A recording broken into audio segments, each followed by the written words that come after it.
Like I said earlier, I often tell people that being a Unitarian Universalist is like living in a small town that is spread all across the country. Because when I meet a UU from a different city or state, chances are good that we know someone else in common. Each year, our small Unitarian Universalist town gathers for a kind of town hall meeting, otherwise known as General Assembly. When you belong to a Unitarian Universalist congregation, you also belong to the larger movement of congregations that make up our Unitarian Universalist Association. This means that through your representative delegates, you have a voice in shaping everything from our theological positions on important social justice issues to electing those who will lead the association.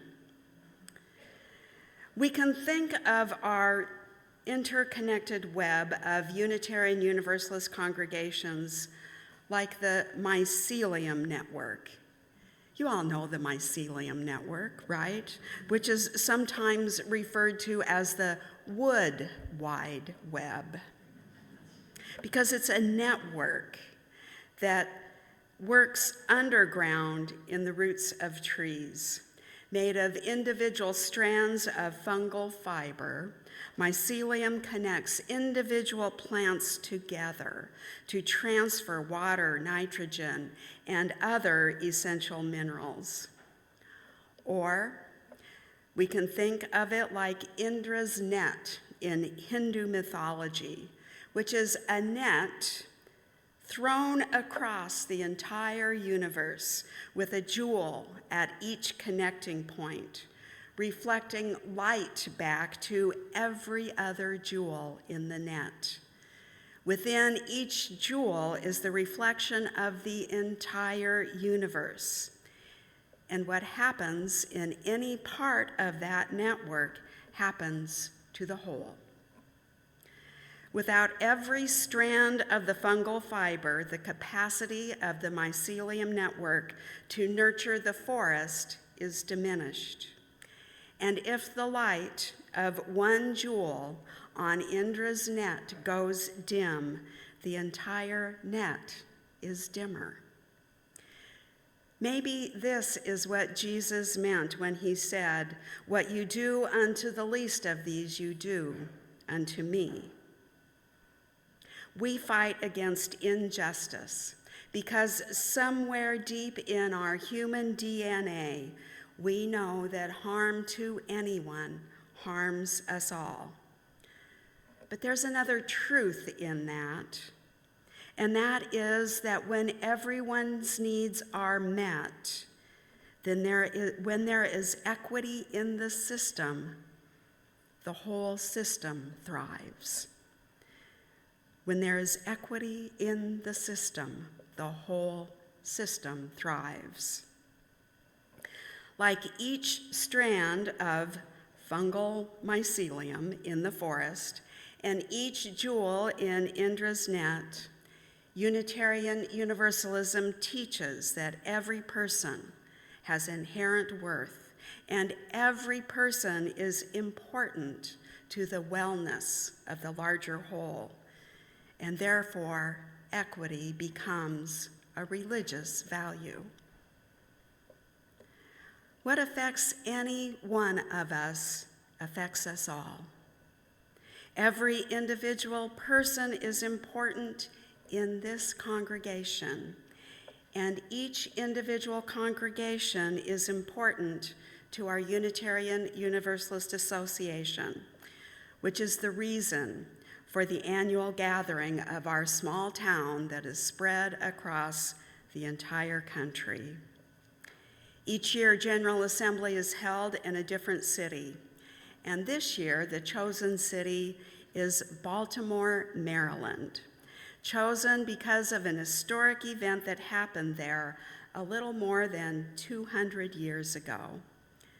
The occasion was the ordination of Jared Sparks, who had been called to serve at what is now the First Unitarian Church of Baltimore. The preacher for that day was William Ellery Channing, delivering a sermon titled Unitarian Christianity. The event was carefully orchestrated with the goal of Channing's ideas reaching as large an audience as possible. The build-up to the event was a little bit like the trailer before a new movie is released, or a band that takes their new music on the road before releasing their new album. Because prior to the ordination, Channing spoke to gatherings all along his way on the journey from Boston to Baltimore, gatherings that became increasingly large each time he spoke. Many liberal clergy were invited to the ordination, and it had been prearranged for the sermon to be printed and disseminated around the U.S. and in Europe. There was no YouTube back then. Writing for the UU World magazine, Elaine McCardle said of the sermon that Channing seized a pejorative used by New England conservatives, Unitarian, and turned it on its head. His sermon, Unitarian Christianity, claimed the word and named a liberal faith that rejected the commanding Trinitarian God of Calvinism in favor of an understanding of Jesus as human, not God, among other radical and ultimately deeply influential ideas. And thus, a new religious identity took hold on American soil. 6 years later, in 1825, the American Unitarian Association was formed. It is fitting then that 200 years later, in 2025, General Assembly shall be in Baltimore. And I have to wonder what Channing would think if he were able to time travel and attend.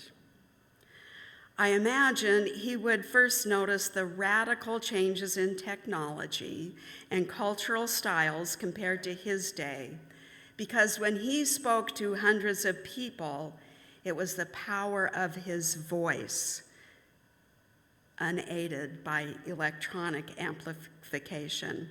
And clergy of his day were generally attired either in black business suits or black academic robes, while the clergy of today wear robes and stoles in different colors and different styles, or anything else from business suits to blue jeans and t-shirts. I think he might be astounded how many of our clergy today are women, queer, and people of color, compared to his day when his colleagues were overwhelmingly white and male and either straight or closeted. But once he settled in and got over the shock at the big changes, Channing might notice some through lines from his day to ours. He might recognize remnants of the May meetings and fall meetings held in church basements, meetings of the UUA, AUA, May for conducting business, and fall being for debate on issues of matters of faith, up until the consolidation of the Unitarians and Universalists in 1961, when General Assemblies became the tradition. One annual meeting held in June for both the business of the association and discussion of issues and matters of faith. More importantly, I think he might recognize the through line of the tenets of Unitarian Christianity as outlined in his Baltimore sermon, to today's Unitarian Universalist principles and values, where Channing argued against the doctrine of the Trinity, seeing instead the unity of God, we see the interconnected web of existence of which we are a part. Where Channing saw Jesus as human, not divine, but with a likeness to God, we see a spark of the divine and inherent worth in every person. And though Channing spoke in the only religious language he knew, the language of Christianity, I think he might resonate with the concept of Indra's net, with the person at each connecting point, shining their divine light, light reflected back to them by every other point on the web, the whole web shimmering with the divine light of love, the love that is the center of our Unitarian Universalist faith. I think he might also resonate with the idea of our faith tradition being like the mycelium network with individual people, like individual fibers, connecting and nurturing the larger whole of which they are a part. If Channing were able to time travel to attend the 2025 General Assembly in Baltimore, if he looked around the assembly hall, he would notice the connections between the people there, connecting with old friends and making new ones, just like we do here. He might see how his theology, our theology, is embedded in how we live out our values, in the way we are together, how our value of equity flows directly from his ideas of the unity of God and the spark of the divine in every human soul, to our current understandings of interconnectedness and inherent human worth, how when there is equity in the system, the whole system can flourish. He also might see that it takes a village to make General Assembly happen and to make church life happen in each of our individual congregations. He might recognize that while he is the one credited with bringing a new Unitarian faith to life, he did not do it on his own. It took a village, networks of people working together to bring a fresh, liberal religious perspective to the world. How when everyone in the village gets what they need, the whole village thrives. Mostly, though, I think he would see people like you and I, doing our best and often failing, but doing our best to live our lives knowing that we are interconnected, inherently worthy, and guided by love.